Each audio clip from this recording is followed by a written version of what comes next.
각설탕 하나에 에베레스트 산이 통째로 들어가 있습니다. 말도 안 되는 소리 같죠? 그런데 실제로 존재합니다. 이 물질 위에 서면 당신의 몸무게는 지구에서의 1000억 배가 되고 손에서 물건을 놓는 순간 빛의 절반 속도로 땅에 박히게 되거든요. 산을 쌓으려 해도 중력이 너무 강해서 1m도 못 올라가고 이 천체 전체가 서울시 크기밖에 안 되는데 태양보다 무겁습니다. 블랙홀 직전 우주가 허용하는 마지막 한계에 걸쳐 있는 존재, 중성자별입니다.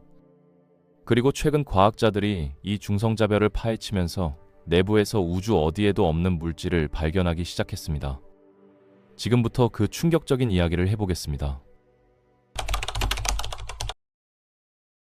이 모든 이야기는 사실 우리 머리 위에 태양에서 시작됩니다. 태양은 안정적으로 빛나는 것처럼 보이지만 내부에서는 치열한 전쟁이 벌어지고 있거든요. 중력이 모든 물질을 안쪽으로 짓누르고 핵융합 에너지가 바깥으로 밀어내면서 아슬아슬한 균형을 유지하고 있는 겁니다. 물리학자들은 이걸 정역학적 평형이라고 부르는데요. 쉽게 말해서 무너지려는 힘과 버티려는 힘이 정확히 같아서 별이 안정된 상태를 유지하는 거죠. 태양 핵의 온도는 1570만 도, 압력은 지구 대기압의 2500억 배에 달하고요. 이런 극한 환경에서 매초 6억 2천만 톤의 수소가 헬륨으로 바뀌면서 400만 톤의 질량이 순수한 에너지로 전환됩니다. 그런데 태양 내부를 직접 볼 수는 없잖아요. 과학자들은 뉴트리노라는 유령 같은 입자로 태양의 심장을 들여다봅니다. 뉴트리노는 거의 모든 물질을 그냥 통과해버리는 입자인데요. 지금 이 순간에도 당신의 손톱을 매초 수십억 개가 뚫고 지나가고 있습니다. 평생 동안 우리 몸을 통과하는 태양 뉴트리노의 개수는 관측 가능한 우주 전체의 별 개수와 비슷할 정도거든요. 태양 핵에서 만들어진 빛이 표면까지 나오는데 17만 년이 걸리지만 뉴트리노는 단 8분 만에 지구에 도착합니다. 이 뉴트리노의 양을 측정하면 태양 핵의 온도와 상태 방정식을 정밀하게 알 수 있는데요. 상태 방정식이라는 건 온도와 압력과 밀도가 서로 어떻게 연결되어 있는지를 수학적으로 표현한 겁니다. 이게 나중에 중성자별을 이해하는 데 결정적인 열쇠가 되죠. 태양은 앞으로 50억 년은 더 안정적으로 빛날 겁니다. 하지만 영원하진 않죠. 핵의 수소가 다 소진되면 핵융합이 멈추고 중력을 버티던 힘이 사라지면서 태양은 급격히 변합니다. 핵이 수축하면서 온도가 치솟고 바깥층이 부풀어 올라 지금 크기의 수백 배까지 팽창하거든요. 수성과 금성을 삼키고 지구 궤도 근처까지 다가오는 적색 거성이 되는 겁니다. 이후 바깥층을 우주로 날려버리면서 행성상 성운이라는 아름다운 가스구름을 만들고 중심에는 지구 크기의 핵만 남게 되는데 이게 바로 백색 외성입니다. 태양 질량의 절반 정도가 지구만 한 공간에 압축되어 있으니까 밀도가 어마어마하죠.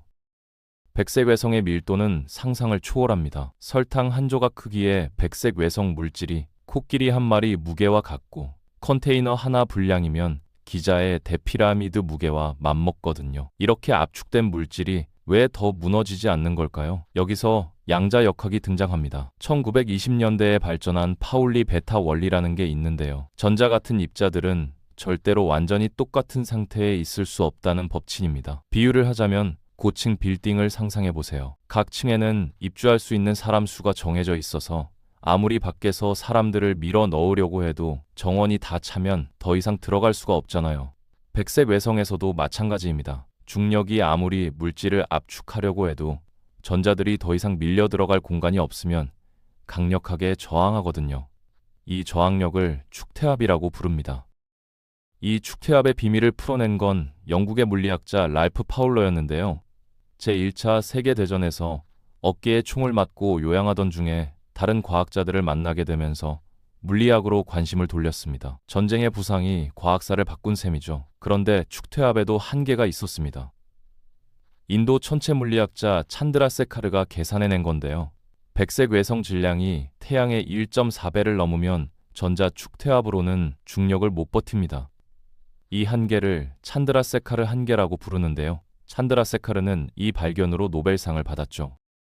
찬드라세카르 한계를 넘어서면 별은 더 극단적인 상태로 붕괴합니다. 전자와 양성자가 엄청난 압력에 의해 합쳐져서 중성자로 변하고 태양보다 무거운 질량이 서울이나 런던 정도 크기로 압축되거든요. 1054년에 중국 천문학자들이 기록한 객성이 바로 이런 초신성이었는데요. 낮에도 보일 정도로 밝았고 2년 동안이나 밤하늘에서 사라지지 않았습니다. 지금 그 자리에는 개 성운이라는 잔해가 있고 그 중심에 지름 21km짜리 중성자별이 있죠. 중성자별 물질 한 스푼의 무게는 지금까지 태어난 모든 인간의 무게를 합친 것보다 무겁습니다. 중성자별의 표면 중력은 상상을 초월합니다. 지구에서 탈출 속도가 초속 11km인데 중성자별에서는 초속 15만 km, 그러니까 빛의 절반 속도로 날아가야 겨우 탈출할 수 있거든요. 중력이 이렇게 강하니까 표면에 산이 생기려고 해도 1mm도 못 올라가서 우주에서 가장 매끄러운 물체 중 하나가 됩니다. 게다가 중성자별은 초당 수백 번씩 자전하는 것들도 있는데요. 개 성운의 중성자별은 초당 30번 회전하고 가장 빠른 건 초당 700번 이상 돕니다. 중성자별에서도 축퇴압이 작동합니다. 이번엔 중성자들의 축퇴압이죠. 하지만 이것도 한계가 있어서 태양 질량의 2배에서 2.9배 사이를 넘으면 중성자 축퇴압마저 무너집니다. 이걸 톨만에서 오펜하이머에서 볼코프 한계라고 부르는데요. 2017년에 인류는 처음으로 두 중성자별이 충돌하는 순간을 관측했습니다. 미국의 라이고 관측소가 중력파를 감지했고 전 세계 70개 이상의 천문대가 동시에 이 사건을 포착했거든요. 시공간 자체가 물결치는 중력파가 직접 감지된 역사적인 순간이었죠. 이 충돌에서 나온 데이터 덕분에 과학자들은 질량 한계를 더 정밀하게 계산할 수 있게 됐습니다.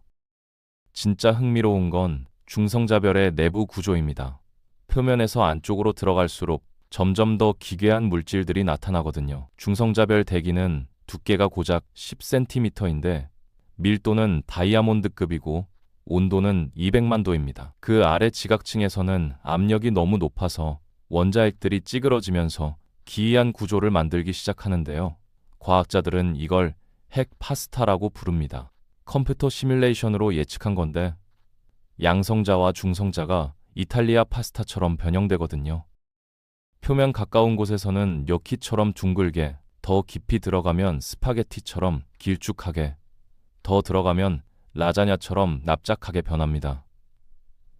이 핵 파스타는 우주에서 가장 강한 물질로 추정되는데요. 강철보다 100억 배 이상 강합니다. 두께는 고작 100m인데 무게는 지구 3000개와 맞먹죠. 이런 물질은 우주 어디에서도 발견된 적이 없고 오직 중성자별 내부에서만 존재합니다. 핵 파스타를 지나 더 깊이 들어가면 중성자별의 핵에 도달하는데요. 여기서 뭐가 벌어지는지는 아직 미스터리입니다.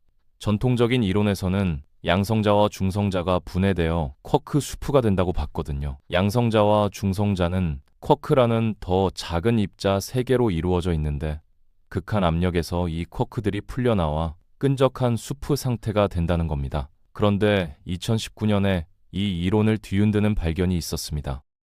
나사의 니서 망원경이 제2형 700사닥이라는 중성자별을 관측했는데요. 질량이 태양의 2배가 넘으면서도 크기는 다른 중성자별과 비슷했습니다. 보통 질량이 클수록 중력이 강해서 더 작게 압축되어야 하는데 이건 기존 이론으로 설명이 안 됐거든요.